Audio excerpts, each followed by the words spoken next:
6월 10일 새벽기도 말씀입니다. 오늘 우리에게 주시는 하나님의 말씀은 시편 97편입니다. 시편 97편 제가 봉독하겠습니다.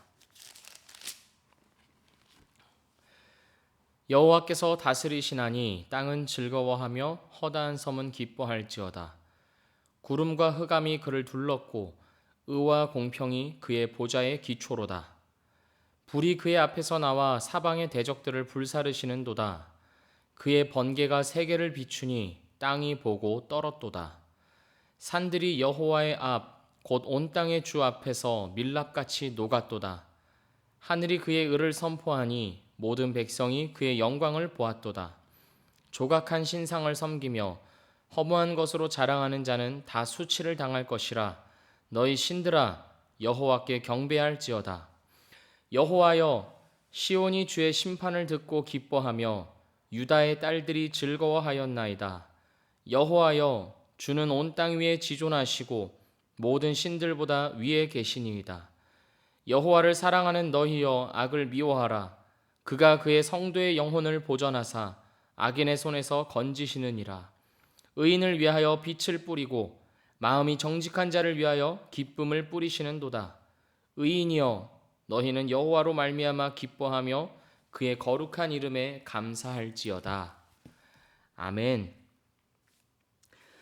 시편 97편에서 시인은 땅은 즐거워하고 허다한 섬들은 기뻐하라고 명령하고 있습니다. 무엇 때문입니까? 여호와께서 다스리시기 때문입니다. 우리를 다스리시는 분이 여호와라는 사실 그 자체로 기뻐하라고 합니다. 여호와가 어떤 분이길래 여호와로 인하여 기뻐해야 할까요? 2절을 보면 여호와는 의와 공평으로 다스리시는 분입니다. 그 누구도 흠잡을 수 없는 완벽한 공의와 정의로 세상을 다스리시는 분입니다. 만약에 온 세상을 다스린 존재가 있는데 그 존재가 의와 공평으로 다스리지 않는다면 어떨까요? 우리는 늘 불안과 공포에 떨며 살아야 할 것입니다. 지금 미얀마가 그렇지 않습니까? 민주주의가 아닌 힘으로 나라를 지배하려는 군부 세력이 있기 때문에 미얀마의 고통과 신음이 멈추지 않고 있습니다. 그 말고도 독재자가 다스리는 나라 중에서 백성들이 행복한 나라는 없습니다. 그러나 여호와 하나님은 의와 공평으로 세상을 다스리십니다. 비록 우리 눈에는 의와 공평에 벗어나는 일들이 있을지는 몰라도 하나님은 그 모든 것들을 사용하셔서 선을 만들어내시는 분입니다. 그렇기에 시인은 의와 공평으로 다스리고 계시는 여호와가 계시기에 기뻐하라고 말하고 있습니다. 또한 여호와는 어떤 분입니까? 여호와는 능력이 충만하신 분입니다. 자연 세계에 존재하는 모든 것들은 여호와 앞에 복종합니다. 3절입니다. 불이 그의 앞에서 나와 사방의 대적들을 불사르시는도다. 여호와는 그에게 대적하는 자들을 불로 태우듯이 단숨에 없애버릴 수 있는 능력의 하나님입니다. 4절입니다. 그의 번개가 세계를 비추니 땅이 보고 떨었도다. 최근에 밤에 천둥과 번개가 많이 친 적이 있습니다. 천둥 소리가 구구궁 하고 번개가 번쩍할 때 우리가 본능적으로 두려움을 느끼지 않습니까? 그것이 바로 하나님의 능력의 어떠하심을 보여주고 있기 때문입니다. 하나님께서 능력을 바라시면 우리는 모두 다 두려워 떨 수밖에 없는 것입니다. 5절입니다. 산들이 여호와의 앞 곧 온 땅의 주 앞에서 밀랍같이 녹았도다. 아무리 튼튼해 보이고 견고해 보이는 산이라 할지라도 하나님 앞에서는 촛농이 흘러내리듯이 녹아내립니다. 얼마 전 인도네시아에서 일어난 화산 폭발도 그것을 보여줍니다. 그 땅이 흘러내리고 있는 겁니다. 용암으로 녹아서요. 온 세상을 다스리시는 하나님은 자연 세계와 모든 존재들을 질서 있게 유지하시고 다스리시는 능력이 충만하신 하나님이십니다. 만약 이 하나님의 능력이 아니었다면 우리는 참으로 혼란스러운 하루하루를 살아갈 수밖에 없었을 것입니다. 그렇기에 시인은 능력의 하나님으로 인하여 기뻐하라고 요구합니다. 하나님의 하나님 되심이 오늘도 분명하게 드러나 있기 때문에 그런 하나님을 보면서 기뻐하고 즐거워하라고 명령하고 있습니다. 우리에게는 하나님을 즐거워해야 할 이유가 한 가지 더 있습니다. 무엇입니까? 바로 우리에게 베풀어 주신 구원입니다. 우리는 하나님께서 선물로 허락해 주신 구원의 은혜로 인해 매일같이 즐거워하고 감사해야 마땅합니다. 어떻게 하는 것이 즐거워하고 감사하는 것일까요? 하나님과의 교제입니다. 예수님 안에서 누리는 하나님과의 교제로 인해서 하나님은 영광을 받으십니다. 하나님이 가장 바라시는 한 가지는 바로 그것입니다. 나와 교제하는 것, 구원하신 나와 함께 하시는 것. 우리 하나님이 멀리 계시는 하나님이 아니라 나를 옛날부터 아셔서 나를 구원하시기로 작정하셨고 그 구원을 나에게 이루신 분입니다. 멀리 계시는 분이 아니라 가장 가까이 계시는 분입니다. 누구보다도 나와 친밀하게 나의 옆에 계시는 분입니다. 우리가 믿는 하나님이 이런 가까운 하나님, 친밀한 하나님, 사랑의 하나님이신 것으로 인해서 언제나 기뻐할 수 있는 겁니다. 하지만 우리는 그렇게 하지 못하죠. 우리는 늘 기뻐하는 것이 마땅함에도 불구하고 그러지 못합니다. 무엇 때문입니까? 바로 우리 죄악 때문입니다. 우리의 믿음 없음으로 인한 것입니다. 우리는 어떻게 보면 조각가들입니다. 무슨 조각가이냐면 내 마음에 신상을 조각하는 조각가입니다. 하나님이 아닌 다른 것으로 내 마음을 빚어가는 자들입니다. 우리 본성이 그렇습니다. 내가 원하는 삶의 모습과 형태를 빚어가면서 그것들을 자랑을 합니다. 우리는 그런 존재들입니다. 하지만 하나님께서 말씀하십니다. 7절입니다. 조각한 신상을 섬기며 허무한 것으로 자랑하는 자는 다 수치를 당할 것이라. 이 헛된 것들을 마음에 새기며 조각하며 그것들을 좋아하고 자랑하고 숭배하는 자들은 다 수치를 당할 것이라고 하나님께서 말씀하시는 겁니다. 그래서 우리가요, 인생 중에서 수치를 당합니다.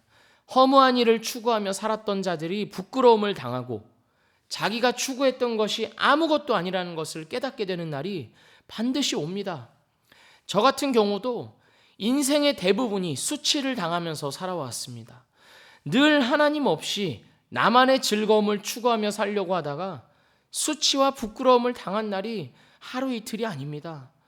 늘 후회하고 늘 다짐하지만 또다시 나만의 조각을 새기며 나만의 신상을 만드는 내 모습을 보면서 진저리가 날 때도 있습니다. 그래도 감사한 것은 그렇게 수치를 당하기에 다시 하나님께 돌아올 수 있다는 것입니다. 하나님을 예배하고 하나님을 즐거워하는 것이 인생의 목적이고 이유거나 하는 것을 다시 돌아왔을 때 깨닫게 됩니다. 여호와 하나님을 사랑하고 섬기는 것만이 인생의 참된 행복이요 즐거움이라는 것을 그때서야 다시 한번 알게 되는 겁니다. 그러니 어떻게 보면 수치와 부끄러움을 당하는 것은 하나님이 여전히 그를 붙들고 계시다는 사실을 보여줍니다. 그래서 시인은 이렇게 말합니다. 10절입니다. 여호와를 사랑하는 너희여 악을 미워하라. 시인은 단호하게 악에 대한 우리의 태도가 어떠해야 할지 알려줍니다. 악을 미워하라. 악이 무엇입니까? 내 마음속으로 빚어가는 나의 신상입니다. 나의 조각입니다. 하나님에게로만 향해야 하는 내 마음이 다른 것을 향해 있고 다른 것으로 채워져 있는 것, 그것이 바로 악입니다.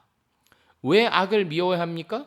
10절입니다. 그가 그의 성도의 영혼을 보전하사 악인의 손에서 건지시느니라. 하나님께서 나를 악에서 지켜주시고 보호하시기 때문에 악을 미워해야 합니다. 저는 죄를 짓고 죄책감에 시달릴 때 이런 기도를 한 적이 많았습니다. 하나님, 날 사랑하신다면 나를 악으로부터 지켜주셔야 하는 것 아닌가요? 내가 죄 짓지 않도록 내 의지와 내 마음을 다스려 주셔야 하는 것 아닙니까? 왜 제가 이렇게 죄책감으로 괴로워하게 놔두십니까? 이런 기도를 한 적이 많았습니다.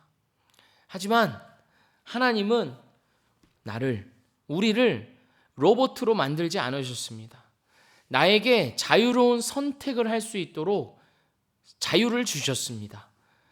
왜냐하면 그 자유만이 하나님과의 진정한 사랑을 가능하게 만들기 때문입니다. 우리가 죄를 짓고 죄책감으로 괴로워하는 것은 하나님께서 나를 자유로운 존재로 지으셨다는 증거입니다. 억압하지 않고 강제하지 않고 1대1의 인격적인 관계를 누릴 수 있도록 나에게 자유를 주셨다는 겁니다. 하나님은 나와 교제하기 위하여서, 나와 온전한 사랑을 누리기 위해서 나에게 자유를 주셔야만 했습니다. 그 자유가 있기에 우리는 죄도 지을 수 있고 악을 행하기도 하는 것입니다. 그래서 시인은 우리에게 악을 미워하라 이렇게 말합니다. 하지만 그 악을 미워하기 전에 우리가 기억해야 할 것은, 우리가 악을 미워하기 이전에 하나님께서 우리의 영혼을 보전하시고 악인의 손에서 건지신다는 사실입니다. 우리가 악을 미워해야 하나님이 나를 건지시고 보호하시는 것이 아닙니다. 하나님께서 이미 나를 악에서 건지셨고 또한 계속해서 나를 악에서 건지시기 때문에 우리가 악을 미워해야 하는 것입니다. 사랑하는 미랄교회 성도 여러분, 우리는 구원의 과정을 살아가고 있습니다. 하나님이 나를 예수님을 믿는 믿음 안에서 다시 태어나게 하신 새로운 삶, 구원의 삶을 우리가 살아가고 있습니다. 이 구원은 한 번에 이루어지는 것입니다. 하지만 한 번에 완성되는 것은 아닙니다. 계속되는 과정입니다. 우리가 살아있는 이유는요, 바로 이 구원을 완성해 가기 위함입니다. 그러니 우리 사랑하는 미랄교회 성도 여러분, 악을 미워합시다. 그리고 하나님을 사랑합시다. 지금도 나를 사랑하시고 지금도 나를 악에서 건져내시는 하나님을 신뢰하며 내 마음속의 조각들, 신상들을 무너뜨리고 하나님만을 사랑하며 살아갑시다. 사랑하는 미랄교회 성도 여러분, 의와 공평으로 다스리시는 여호와 하나님을 즐거워합시다. 강하고 충만한 능력으로 다스리시는 여호와 하나님을 기뻐합시다. 그 하나님이 나의 하나님이 되어주시고 나를 알고 계시고 나와 가까이 하시고 나와 친밀하게 함께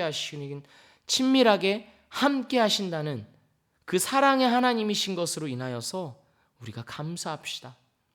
때로는 내가 조각한 신상으로 인해 수치를 당하고 괴로워할지라도 결국에는 그 모든 과정을 통해서 악을 미워하게 하시고 하나님 앞에 완전한 자로 만들어 가시는 그 하나님의 은혜에 화답하는 오늘을 살아가는 복이 우리 모두에게 있기를 원합니다. 11절 말씀처럼 하나님은 의인을 위하여 빛을 뿌리고 마음이 정직한 자를 위하여 기쁨을 뿌리신다고 하셨습니다. 어린아이들이 물장난칠 때, 호수를 가지고 물을 뿌릴 때 참으로 즐거워하면서 깔깔거리지 않습니까? 우리는 하나님 앞에서 그런 아이들입니다. 하나님이 뿌리시는 빛과 기쁨으로 인하여서 깔깔거리며 신나게 뛰어노는 아이들입니다. 우리는 결국 그렇게 될 것입니다. 하나님이 우리를 그렇게 인도해 가십니다. 함께 기도하겠습니다. 하나님 감사합니다. 하나님의 하나님 되심으로 인하여서 감사합니다. 하나님께서 온 땅을 다스리고 계심에 감사합니다. 의와 공평으로 다스리고 계심에 감사합니다. 또한 하나님의 능력으로, 충만한 능력으로 이 세상을 붙들고 계시고 다스리고 계심에 감사합니다.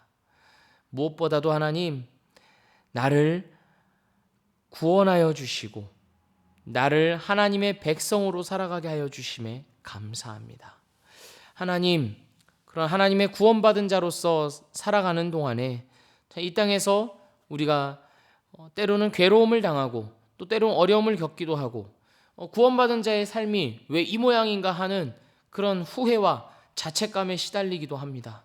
그러나 하나님, 그 모든 것들을 통하여서 수치마저도 괴로움마저도 하나님 안에서 온전하게 바꾸어 주시고 완성해 가실 것을 우리가 기대하며 오늘을 살아가겠습니다. 후회하지 않고 더 이상 자책하지 않고 내 안에 새로운 일을 행하셨고 앞으로도 행하여 가실 그 주님을 기대하면서 오늘을 살아가겠습니다. 하나님 함께하여 주시옵소서. 내 마음속 신상, 내 마음속 조각들이 무너져가게 하여 주시고 온전히 하나님만이 나의 바라는, 내가 욕망하는 유일한 신이요 유일한 하나님임을 고백하며 살아가는 우리의 삶이 되도록 인도하여 주시옵소서.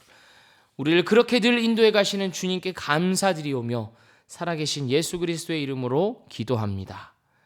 아멘.